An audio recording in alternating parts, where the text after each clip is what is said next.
se você pretende ingressar na Universidade Federal do Oeste da Bahia, no SISU 2023, e você é candidato a egresso da educação básica pública, fique atento às orientações deste vídeo para fazer uso das vagas reservadas às pessoas com renda familiar bruta per capita igual ou inferior a 1,5 salário mínimo.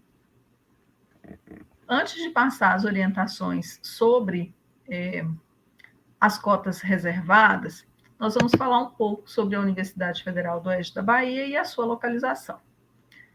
A Universidade Federal do Oeste da Bahia é uma instituição de ensino superior pública, gratuita, de qualidade, que fica localizada na região oeste da Bahia, em 5 municípios.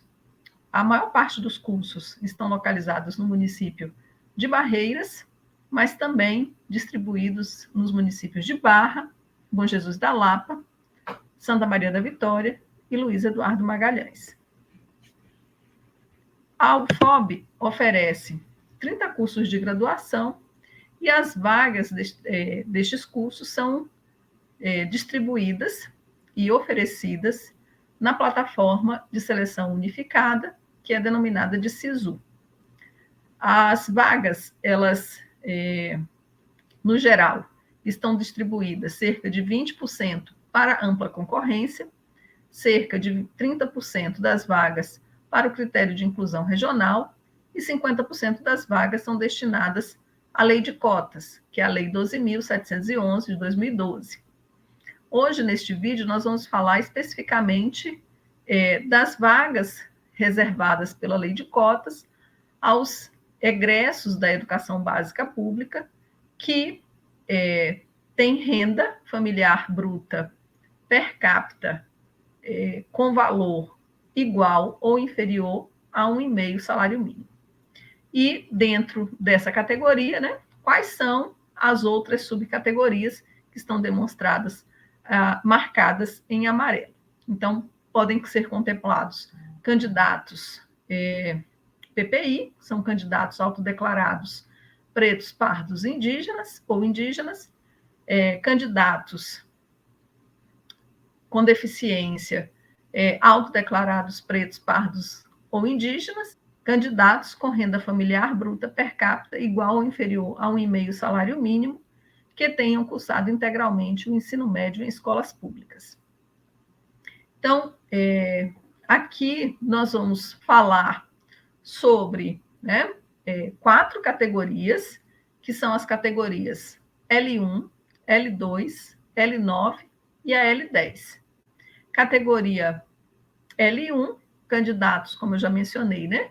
Candidatos com renda familiar bruta per capita igual ou inferior a 1,5 salário mínimo, que tenham cursado integralmente o ensino médio em escolas públicas.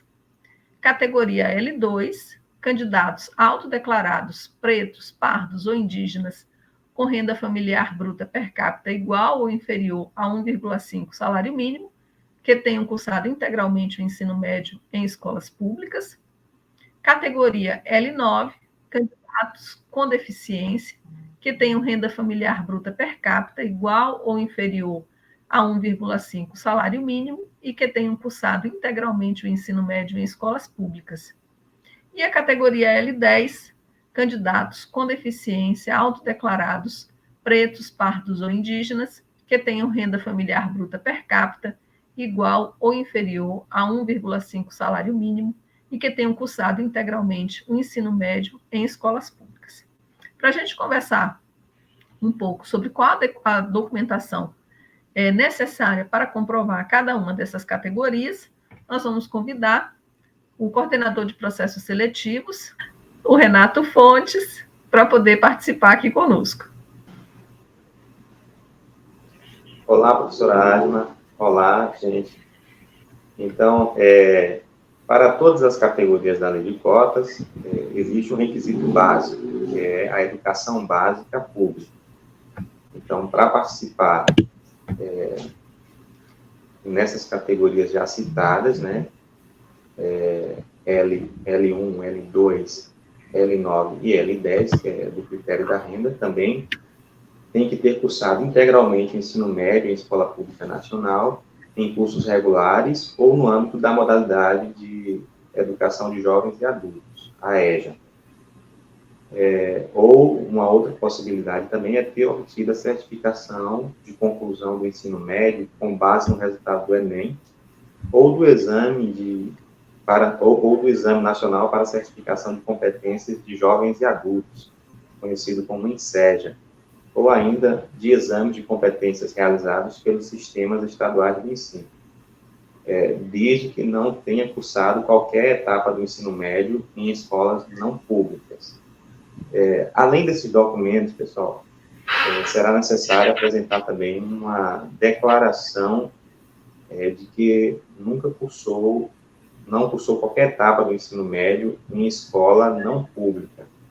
Essa declaração, na verdade, já encontra-se disponibilizada no edital normativo do SISU da UFOB 2023, esse modelo de declaração que deve ser apresentado no ato da solicitação de matrícula. Então tá. Renato, qual a documentação necessária para comprovar a educação básica pública? O histórico escolar e o certificado de conclusão. O histórico escolar ele precisa ser o histórico completo, né, do ensino médio, e o certificado de conclusão do ensino médio. Nos casos dos candidatos que concluíram o ensino médio com base em certificação, né, seja do Enem ou do INSEJA, ou pelos exames de competências realizados pelos sistemas estaduais de ensino, eles devem apresentar apenas o certificado, né, emitido por essas instituições. E, além disso, como eu falei anteriormente, uma declaração de não ter cursado em nenhum momento qualquer etapa do ensino médio em escola não pública, ou seja, não cursou em escola privada. Aí temos uma observação importante, né, porque eu sei que muitos ainda têm dúvida em relação ao tipo de escola em que cursou, talvez porque estudou com bolsa, ou porque estudou numa escola filantrópica e não sabe se essa escola ela é pública ou privada, né? Então, assim, aqueles que tenham cursado o ensino médio, mesmo que parcialmente em escolas privadas, aí estão incluídas as particulares, né, conveniadas, comunitárias, filantrópicas, confessionais e do Sistema S, são as escolas do Senai, SESI, SESC e SENAC. Então, ainda que tenham sido com bolsa de estudos integral ou parcial, essas pessoas não têm direito às vagas reservadas pela lei de cotas. Certinho, Renato. E aí a gente começa a falar do requisito, que é justamente o do atendimento a essa categoria que a gente menciona nesse vídeo, né? Que é o requisito da renda familiar bruta per capita inferior ou igual a 1,5 salário mínimo. Então, nesse caso, como é que o candidato comprova, né? O que ele precisa declarar?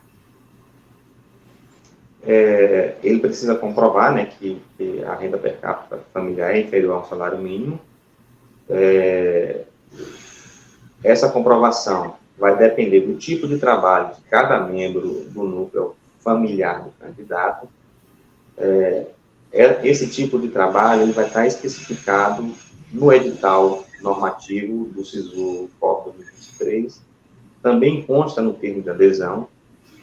Então, cada membro a ser declarado pelo candidato, inclusive o próprio candidato, então o candidato tem que apresentar toda a documentação exigida lá no edital para a comprovação de renda de cada membro, né? E essa comprovação tem como referência os meses de novembro de 2022, dezembro de 2022 e janeiro de 2023. Certinho. Passando aqui ao outro requisito, né, ao próximo, que seria somente para as categorias de inscrição L2 e L10, que é o requisito autodeclaração, acompanhado, né, posteriormente, de uma heteroidentificação complementar a declaração étnico-racial do candidato. Então, no ato da matrícula, o candidato ele só faz a declaração, ali no formulário mesmo, de inscrição no sistema. Mas, posteriormente, ele passa por um procedimento de heteroidentificação, Renato. Então, fala um pouco para a gente. Certo. No caso de candidatos que se autodeclararem pretos ou pardos, haverá um procedimento de heteroidentificação complementar, né, àquilo que ele já declarou, e será realizado por comissão ou banca de heteroidentificação designada pela UFOB. A comissão ou a banca considerará tão somente as características fenotípicas negroides do candidato, expressas fisicamente, né, como a cor da pele, a textura do cabelo e as características faciais, formato nasal e labial. Não serão considerados fatores genotípicos da pessoa candidata ou fenotípicos dos seus parentes ascendentes, como pais e avós.